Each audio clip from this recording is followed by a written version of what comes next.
Two people enter the ring. It's Conor McGregor versus Eddie Alvarez. Every person entering the ring is bound to have some fear, but this is an emotion you can transform. Look at the way that Conor moves. He's ecstatic, he can hardly wait to start the fight, whereas Eddie is a little bit more robotic, more closed in on his movements. Both fighters undoubtedly feel tremendous pressure. This was a huge fight and there was a lot of trash talk leading up to it. We know what the outcome of the fight was. And what do you think helped this outcome? It will be the energy and mindset going into it. Whenever I spar, be it in Muay Thai or BJJ, I always feel a lot of pressure going into it. It's normal.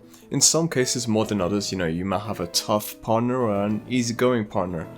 But if you've ever done any, there is a few partners which you know are going to be tough to go against. I was sparring my Portuguese friend Guillermo on a Muay Thai little friendly match, and because I beat him in BJJ, he didn't hold back, and I already had an image of him being tough in this.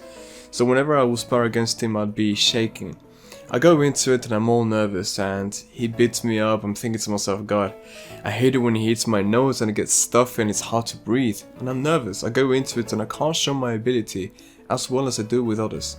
I'm sparring then with another person right after him, and I can summon a lot of more of my skill set than I could with him. And it is very frustrating because you think to yourself, well, this guy is always helping me learn. I wish I could show him my highest ability, but I always get so nervous with him. Although conversely, there's a part of these emotions which help you enter this transcended state. This state in which your body feels like it is moving, the reflexes are acting on your body by themselves.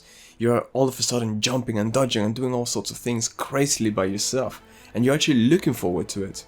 Like when I was doing PE, physical education, in England, and I remember having this prideful ego of no one beats me in basketball because I'd always play with my older brothers. So when I was 13, I would be playing in the street ball with 18-year-olds. Then I'd go to my house school and then it would be child's play, literally. Nonetheless, there was this peculiar day which I would take with me to the grave, where I was the only player, we all had kids that didn't want to do it. I was the only kid in my team that actually wanted to get into it.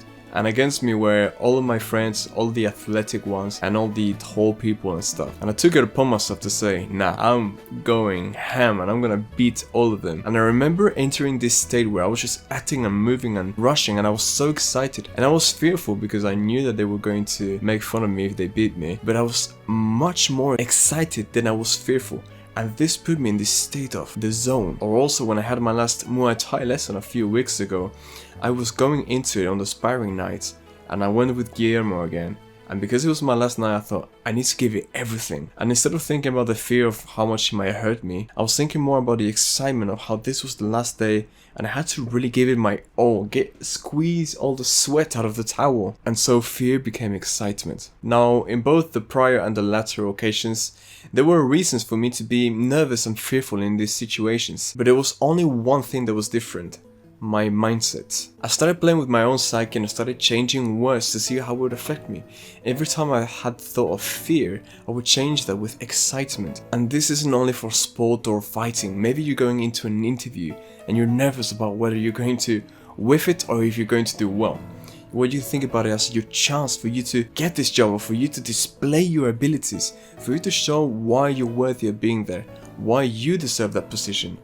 Be excited about it. Be like, oh my god, finally I have this chance. I'm going to show them what I'm made of and give them my passion and my burning heart. If you want an example of non-fighting that I have for myself, when I was calling for my agency that I had before, I was very scared at first. I'm not really used to getting rejected and being rejected on the phone, one business after another business after another business.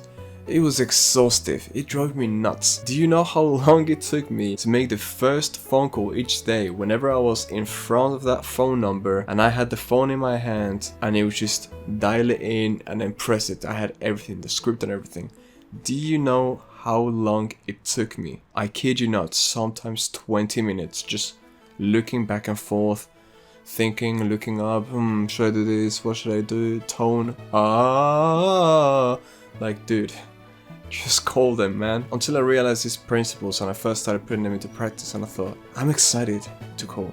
I'm excited to see what happens. What if this is my next client? What if this is the gateway for me to do blank? Curiosity made me excited. I started craving making these phone calls. Sometimes I turned the computer on, I'd go on my client list, I had all the leads right categorized with their numbers and what they were, etc. I would sometimes start calling them whilst I was still opening my scripts and putting them, you know, tab by tab. Old me would have never dreamed of doing that. Old me would have had to first wait for the stars to align, to have my hat, which they're not gonna see, well put, and to be standing correctly, which they're not gonna see either, and to breathe deeply and to make sure that I'm speaking well.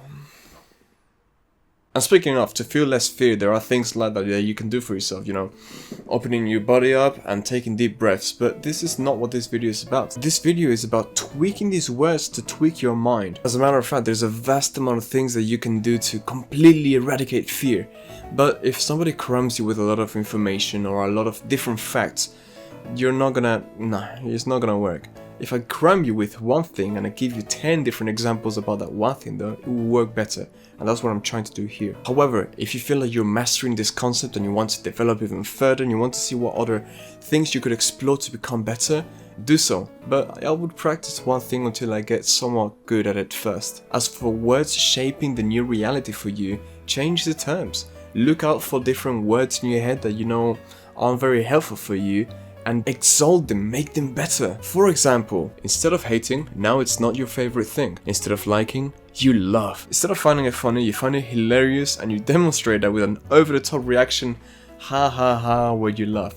Let's say you got your phone, right? Okay, you see, I mean, don't spend time on social media, whatever. But let's say that you're on Instagram, okay? Cool. You see a funny meme and it makes you smirk. You go, instead of doing that, take that small emotion, exalt it, go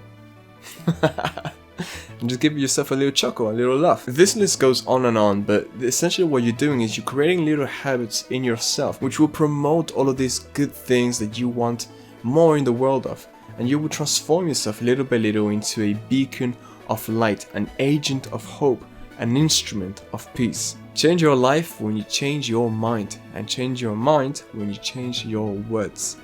I'm rooting for you. Strive to be 1% better every day, and much love.